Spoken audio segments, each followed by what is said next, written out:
लोकशाहीचा बुलंद आवाज, रिपब्लिकन वार्ता, महाराष्ट्र.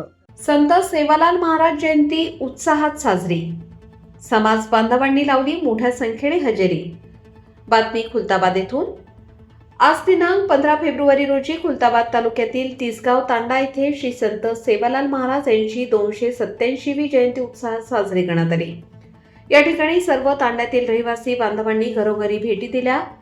तिसगाव तांडा येथून मिरवणुकीला सकाळी 8 वाजता सुरुवात करण्यात आली.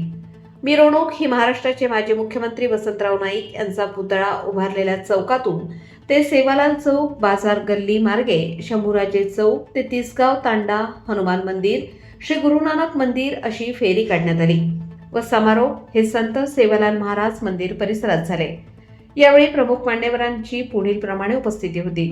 अरुण चव्हाण, राष्ट्रीय गौर सेना जिल्हाध्यक्ष, देवीदास पवार, निवृत्त पोलीस निरीक्षक, प्राध्यापक डॉक्टर विक्रम राठोड, प्राध्यापक रुपाली विक्रम राठोड, अरुण राठोड, विलास राठोड, योगीराज राठोड आदी मान्यवर मोठ्या संख्येने उपस्थित होते.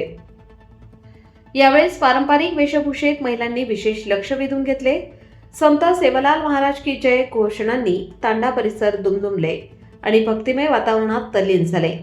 कार्यक्रमाचे सूत्रसंचालन अशोक राठोड यांनी केले. तिसगाव तांड्यातील युवा गोरख राठोड, सागर राठोड, अक्षय चव्हाण, परमेश्वर राठोड, वसंत राठोड, ज्ञानेश्वर पवार, काळू धर्मा राठोड व जिल्हा परिषदेच्या नवनिर्वाचित सदस्या प्रतीक्षा विकास कापसे ह्या देखील पारंपरिक वेशभूषा करून हजर होत्या. रिपब्लिकन वार्ता महाराष्ट्र न्यूजसाठी खुलताबाद तालुका प्रतिनिधी किरण महेर, Chhatrapati Sambhajinagar. Subscribe now and press the bell icon. Never miss an update.